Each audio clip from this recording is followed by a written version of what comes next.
మీరు మీ అభిమాన shows and serials TV కన్నా ముందు ఈటీవీ విన్ యాప్లో చూడండి.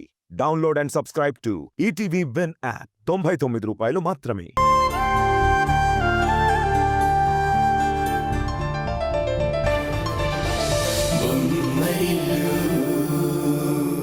డౌట్స్ అడిగినా గొడవ పెట్టుకుని పంపించాల్సి వచ్చింది. మీ తమ్ముడి మీద ఈగ వాలనివ్వరు. మీ మీద నిఘా పెట్టిన సంగతి ఇంకా మీకు అర్థం కాలేదు. బటర్ఫ్లై తిరిగినట్టు మీ వెనకాల స్పైలా తిరుగుతున్నాడు. అది మీకు అర్థం కావట్లేదా? అవునా? నాకలా అనిపించట్లేదు. నీకనిపిస్తే ముందే జాగ్రత్త పడేవాళ్ళు కదా. చూడు సంజయ్, నువ్వు ఇలాగే నిర్లక్ష్యంగా ఉంటే నీ జీవితంలో సొంతంగా ఏమీ చేయలేవు. నిన్ను నువ్వు ఎప్పటికీ ప్రూవ్ చేసుకోలేవు. అలా అంటావేంటి? అమెండస్ కంపెనీ కోసం మెటీరియల్ సప్లై చేశాను కదా. కానీ మీ తమ్ముడికి అడ్డంగా దొరికిపోయారు కదా. ఇప్పటికీ ఏదో ఒకటి చెప్పి తప్పించుకోగలుగుతున్నాను కదా. ఇంకోసారి మీ తమ్ముడు మిమ్మల్ని క్వశ్చన్ చేయడానికి గ్యారంటీ ఏంటి? మీరు రెడ్ హ్యాండెడ్ గా దొరికిపోరని నమ్మకం ఏంటి? అలాంటి సిచ్యువేషన్సే వస్తే వాడి ముందు ఎంబారసింగ్ గా ఉంటుంది. ఏం చేయాలి మరి? ఈ రక్త సంబంధం, అన్నదమ్ముల అనుబంధం అనే సెంటిమెంట్లు పక్కన పెట్టి మీ తమ్ముడి అధికారాలు నెమ్మదిగా లాగేసుకోవడం మొదలు పెట్టండి. వాట్? అవును సంజయ్. వాడు ఆ సంగతి మా ఇంట్లో చెప్తే మా అమ్మ పవర్ ఆఫ్ అటార్నీ లాగేసుకుంటుంది. సంజయ్, ఇదంతా మీరు ఒక అన్నగా చేయాలి తప్ప ఆఫీస్లో అధికారిలాగా ఆర్డర్ చేయకూడదు. అంటే ఏంటి? నా తమ్ముడిని చీప్ గా చూడాలా? ఇలాంటి తెలివితేటలు నీకు మీ నాన్నకే ఉంటాయి. సరే అయితే ఇక నిన్ను నువ్వు ఈ జన్మలో ప్రూవ్ చేసుకోలేవు. అమెండస్ కంపెనీని బాగా ఎస్టాబ్లిష్ చేసి మా అమ్మకు ఇంట్లో వాళ్లకు నేనంటే ఏంటో ప్రూవ్ చేసుకున్నానని చెప్పాలి. దానికోసం చేసే ప్రయత్నాల్లో నేను కిరణ్కి దొరికిపోకూడదు. అంతే నా టార్గెట్. నేను చాలా క్లియర్గా ఉన్నాను. సంజయ్, నేను కూడా చాలా క్లారిటీగానే ఉన్నాను. ఇలా మీ తమ్ముడి మీద జాలి పడితే నువ్వు అనుకున్న గోల్ రీచ్ కాలేవని అర్థమైంది. అందుకే నేను చెప్పినట్టు చెయ్యి. ఏం చేయాలి?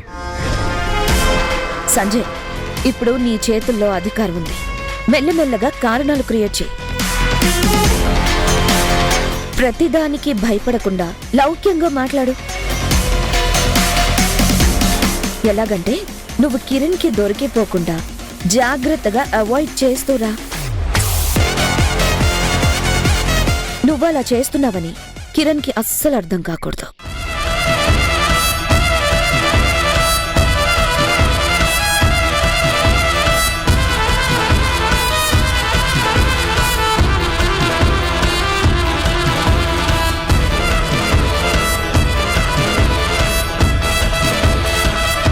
అర్థమైందా?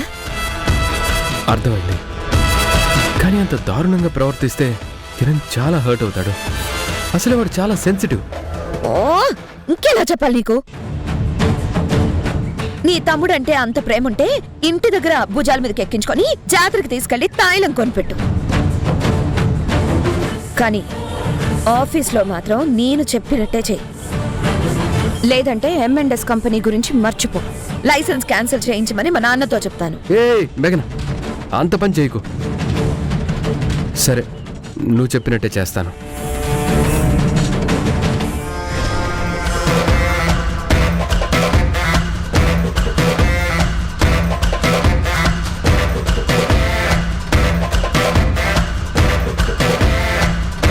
ఈయన్ని నమ్ముకుంటే ఏ పని కూడా జరగదు.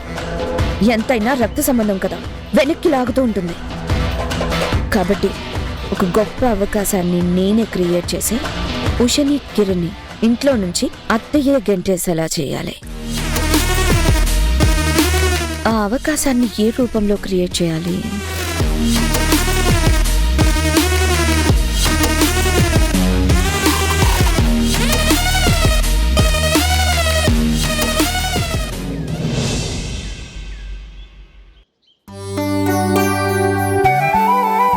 అతని పేరు అనంతక్క.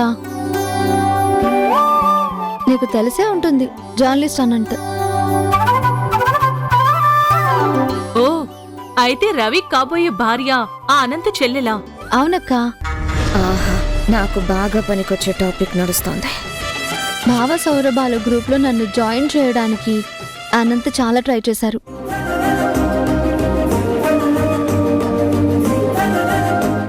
సావిత్రి కావడం అంత ఈజీ కాదు, సరస్వతీదేవి కటాక్షం ఉండాలి అంటూ ఎంకరేజ్ చేస్తూ ఉంటారు.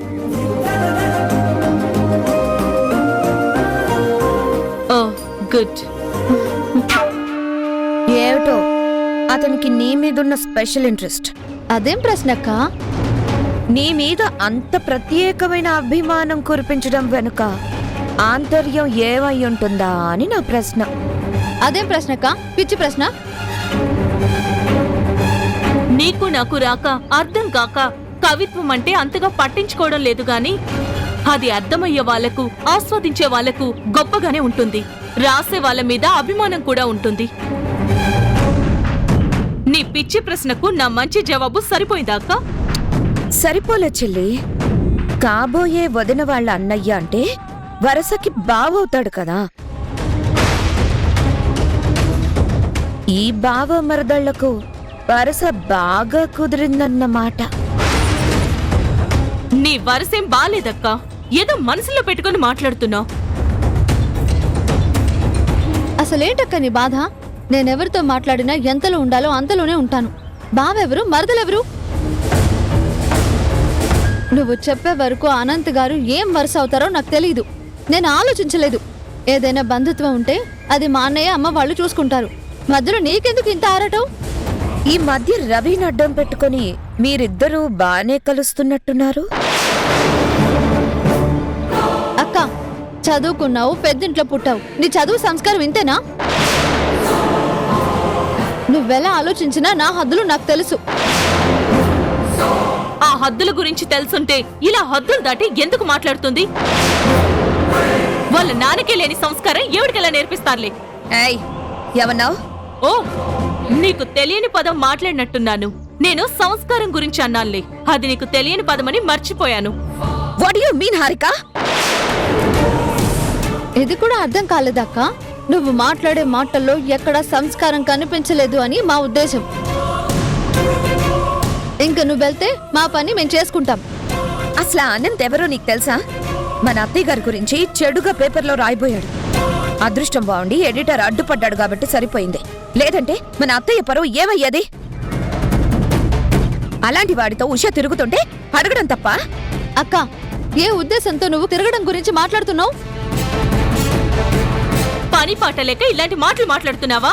అవునమ్మా, అవును. ఈ ఉషా కిరణ్లు మాత్రం చాలా గొప్ప పనులు చేస్తున్నారు. అత్తయ్యకిష్టం లేదని తెలిసినా ఈ ఉష మళ్ళీ కవితలు రాయడం మొదలుపెట్టింది.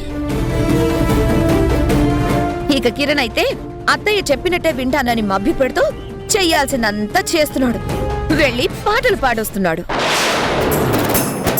ఇదంతా నాకు తెలిసినా నేనింకా అత్తయ్యకి చెప్పలేదు. ఆయన దేశానికేం ద్రోహం చేయలేదు, కుటుంబానికేం మోసం చేయలేదు.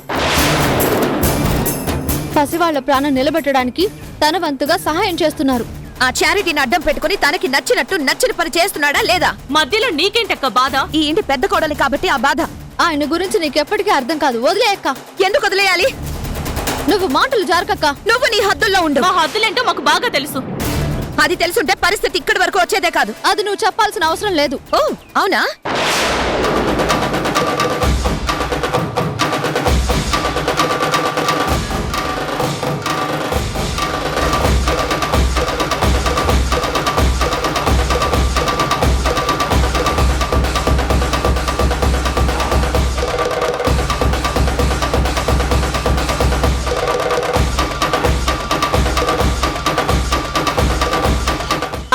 ఆపండి.